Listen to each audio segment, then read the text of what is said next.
Quando o ser humano está com a razão, Deus é o seu advogado. Ninguém vence o ser humano quando ele tem razão. Quem tem razão, forte ou fraco, vence sempre. And more, much more than this, I did it my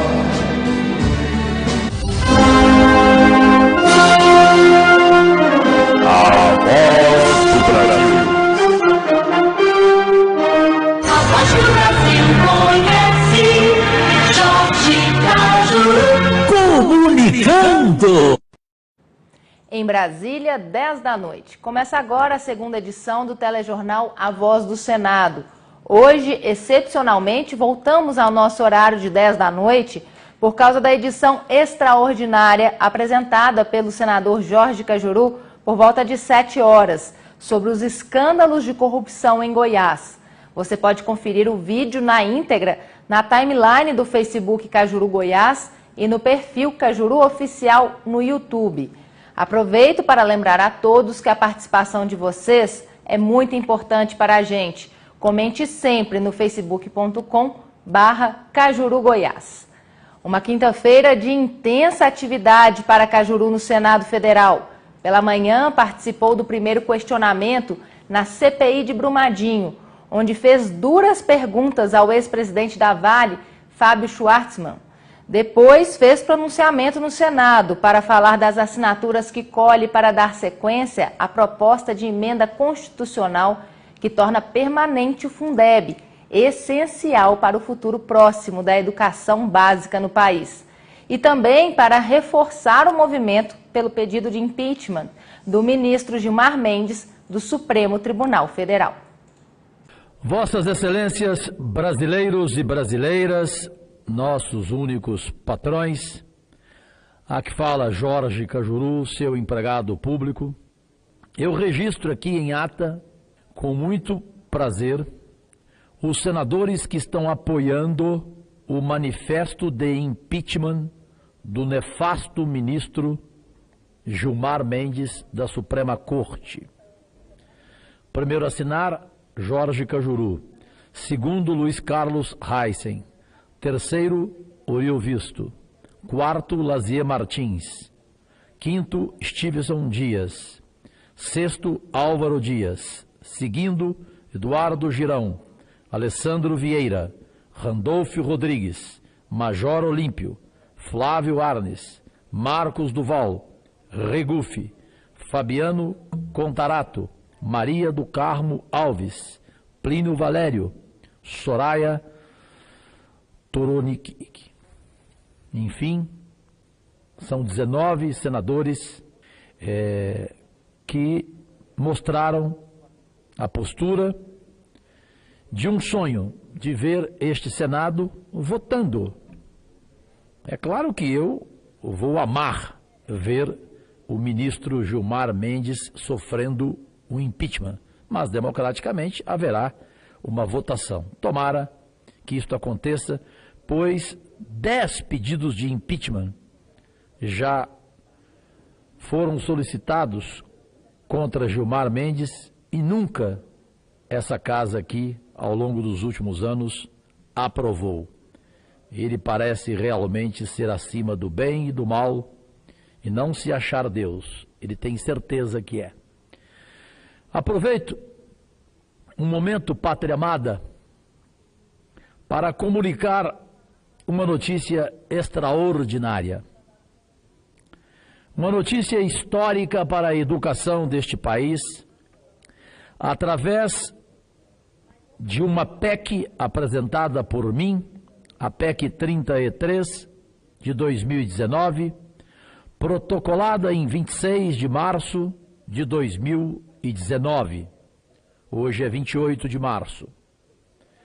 Faço questão de dar os nomes de senadores que ficarão na história por terem assinado esta PEC, que vai ter andamento, pois foram 30 senadores, bastavam 27.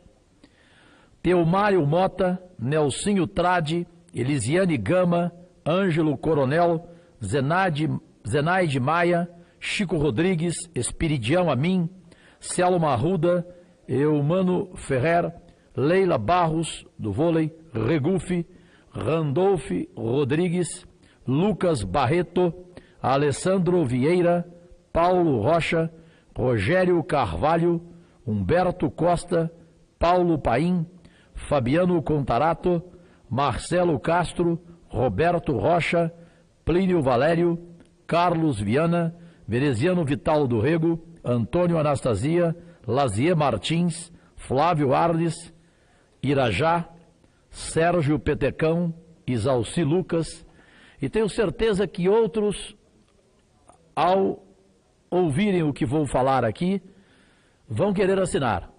Como o senador Confúcio, tenho certeza que ele vai assinar e outros vão assinar, e passaremos de 30 assinaturas, pois essa PEC, creio eu, ser histórica, e tomara que o presidente Bolsonaro seja sensato em compreendê-la.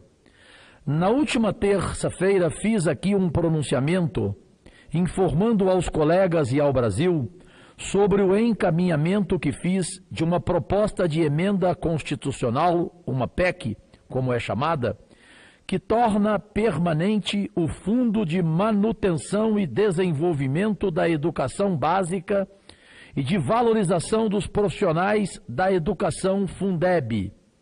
Hoje, agradeci aqui, dando nome de cada um, aos 30 colegas que assinaram essa minha PEC, demonstrando a importância que os senhores e senhoras atribuem à educação em nosso país. Esse projeto de emenda constitucional, o projeto de emenda constitucional, que para mim é mais importante do que projeto, com esse apoio, vai tramitar nessa casa carregando toda a importância que a educação tem para construirmos uma nação soberana, capaz de ocupar o seu lugar no concerto das nações civilizadas do mundo.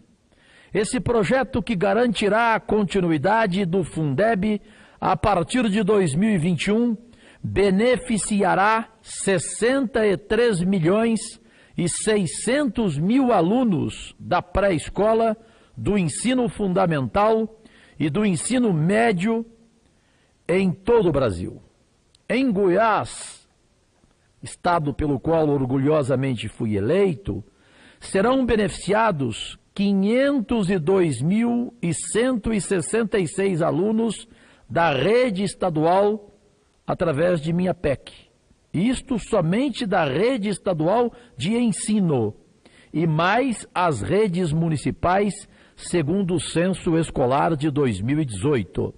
Serão beneficiados também todos os professores de rede de escolas públicas do país. A lei que dá sustentação ao Fundeb vence no final do próximo ano. Se ela não for renovada, o montante do dinheiro a ser aplicado ficará dependendo apenas dos parcos recursos estaduais e municipais, causando um enorme retrocesso na educação pública do Brasil. Tenho repetido aqui que a educação é um dos 3 eixos do meu mandato nesta casa. Os outros 2 são saúde e meio ambiente. Fiel à ideia de transparência no serviço público, estou prestando contas aos brasileiros e brasileiras, meus únicos patrões em geral, e aos goianos em especial, todas as informações sobre o meu mandato aqui no Senado. Usando a capilaridade das minhas redes sociais, e aqui agradeço ao Instituto do Congresso Nacional, que ontem publicou que passei a ser o parlamentar brasileiro mais influente nas redes sociais. Isso não significa que eu seja melhor do que ninguém, apenas que eu trabalho em internet há mais de 10 anos. E daí os 52 milhões de acessos mensais. Então, através delas, estou explicando como faço hoje aqui a razão de ser cada projeto que estou apresentando nessa casa. E amanhã chego, antes de 2 meses de mandato, a 27 projetos de lei aqui entregues. Meus projetos estão sendo pensados para irem ao encontro das necessidades maiores de nossa população. Não somente isso, espero que cada projeto que já apresentei e vou apresentar, pois tenho 268 prontos, elaborados com a assessoria voluntária de Pedro Simon, Cristóvão Buarque, Heloísa Helena, professor Mulatinho e José Luiz da Atena. E embasados políticas públicas consequentes, esses projetos, para a população brasileira. Enfim, só motivos de alegria, de prazer e nada mais do que a minha obrigação, presidente capitão Stevenson. Vou do meu gabinete 16 acompanhar o pronunciamento do senador catarinense Dário, porque já tenho conhecimento e comungo com cada palavra dele, e pedindo a licença de deixar o plenário, pois em função da minha hipoglicemia, a alimentação é rigorosa e é exigida a cada 3 horas, e eu não almocei porque estava na CPI de Brumadinho, que hoje ouviu o ex-presidente da Vale, para mim a assassina Vale, sobre o crime ambiental em Minas Gerais de Brumadinho. E foi uma tristeza. Eu que pensava que era torturado apenas ao ouvir músicas de Zezé de Camargo, de Vanessa Camargo, porque isso é uma tortura, não? Eu ouço Chet Baker, B.B. King, Nina Simone, eu ouço Ivan Lins, Tom Jobim e tantos outros e outras. Agora fui torturado lá na CPI, eu e os demais senadores e senadoras, pois o ex-presidente Lula não pode ser mais incriminado por dizer aquela frase: eu não sabia, eu não sabia, eu não sabia, eu não sabia. Não, não. Agora é esse tal de Fábio Schwartzman, ex-presidente da Vale, porque ele foi lá depor e ele não sabia de nada. Nada, não sabe nada, não sabe quem foi, não sabe qual é o nome do diretor, não sabe qual é o nome da empresa, qual é o nome da consultoria, nada. O salário dele em um ano era de 58 milhões de reais. E a Vale ontem à noite apresentou o seu lucro de quase 4 bilhões de dólares no 4º trimestre de 2018. A Vale. Olha o crescimento dela, o tanto que ela obteve lucro, até porque ela só pensa em lucro. E aí, concluindo, presidente, eu perguntei a ele: senhor, Van Gogh cortou a orelha antes de morrer. Se eu fosse parente de Vossa Senhoria, lhe aconselharia a cortar a sua língua, porque quanto mais o senhor fala, mais o senhor se incrimina. E o senhor vai parar na cadeia. E tomara que amanhã, com uma delação premiada, o senhor venha contar realmente quem foi o responsável pelo crime ambiental de Brumadinho. Porque ele fala que não foi ninguém, que a Vale não tem culpa, que a Vale não pode ser condenada. Então quem? Os mortos? Os 300 que estão com Deus, seguramente? Eles foram os responsáveis pelo crime ambiental de Brumadinho? Um cinismo profundo. Eu inclusive me dirigi a ele, senador Lucas Barreto, até para ironizar, sabendo eu que ele não tinha a suficiente cultura. Eu perguntei: Vossa Senhoria sabe o que significa o adjetivo zanio? Ele fez assim: não. Eu falei: é o que o senhor é. O seu comportamento lá na Câmara, na audiência pública, e aqui hoje na CPI, é um comportamento zânio, ou seja, dissimulado, cínico, na nossa cara, nos fazendo de palhaços. A juíza Selma, senadora do Mato Grosso, ficou irritada, indignada. Todos nós ficamos. Brincou com a gente lá na CPI, com os senadores. Não respondia absolutamente nada. Aí eu concluí: o senhor se considera sabotado ou conivente com esse crime ambiental? Ele, senador, conivente eu não fui. Então o senhor foi sabotado? Também não posso dizer. Portanto, não responde nada. Então o novo rei de eu não sabia, não é mais Lula. É esse tal de Fábio Schwartzman, presidente, repito, da assassina empresa Vale. Agradecidíssimo, capitão. E ao senhor deixar sempre esses agradecimentos pela sua fala. Desde a primeira vez, não sou fã do senhor, não é de agora, pelo Senado, mas sempre o acompanhei e estou ficando mais fã ainda quando o senhor apresenta essas PECs, seus projetos, 268 já prontos. Já tem uma produção antecipada. Isso é bacana e eu estava achando que eu estava produzindo muito. Tenho que rever meu conceito de produção com o senhor. Se o senhor quiser, pelo menos, dividir uma parte comigo desses projetos e dizer que a educação, senhor Cajuru, o senhor falou muito certo, evitaria muitos problemas da nossa sociedade, evitaria violência, evitaria pobreza, evitaria desocupação. E sobre o que o senhor falou agora, desse episódio de Brumadinho, que espero que as pessoas não esqueçam, que não se volte, que não se torne frequente daqui a 3 anos, ou daqui a algum tempo, como violência nas escolas, como qualquer outra violência que a gente passa, e que o brasileiro, muitas vezes, por ter muito assunto a ser discutido, ou muitos problemas surgindo, tende a esquecer e lamentar pela postura desse representante da Vale da Morte, né? Nesse caso, que não causou só um problema ambiental, causou um problema ao país, um problema às pessoas, a cada família que está ali subterrada, que não foi achada. Então, a gente precisa dar resposta. Estava discutindo hoje, questão de segurança. Essa empresa precisa ser punida, porque ela vem aqui, extrai a nossa riqueza, nossos minérios, deixa buracos, enterram pessoas, quebram barragens, e a gente não vai fazer nada, ficar ouvindo apático o que ele não tem para dizer, ou o que ele não quer falar, e ainda se achar inocente sobre isso tudo. Então, mais uma vez, obrigado, seu Cajuru. Aprendo muito com o senhor. Atestado de idoneidade. O senador Jorge Cajuru coloca em moldura o texto em que o ministro Gilmar Mendes, do STF, pede ao presidente Dias Toffoli providências que entender cabíveis sobre declarações a seu respeito feitas pelo líder do PSB no Senado. Vejam bem, aqui está o que eu prometi.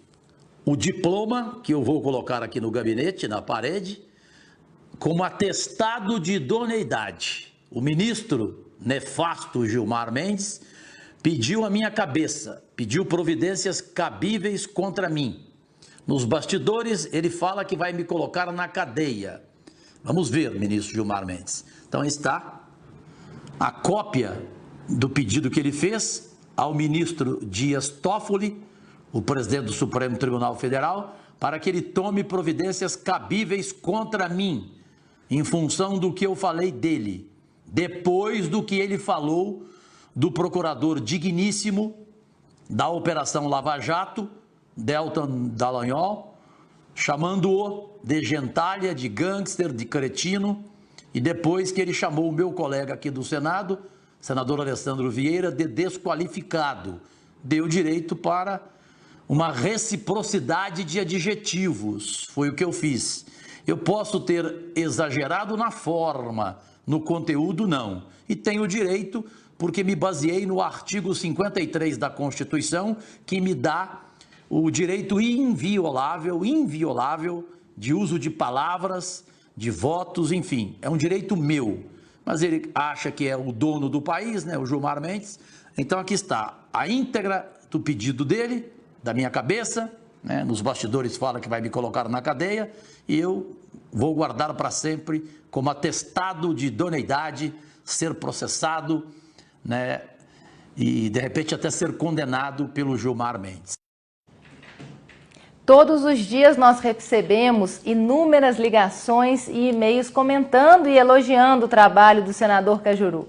Nossa gratidão pelo carinho e atenção de Josinaldo Souza Santos, da Bahia, Felipe Formagim, do Jundiaí, Digão, de Ribeirão Preto, e Joventino Ribeiro da Silva, de Manhuaçu, em Minas Gerais.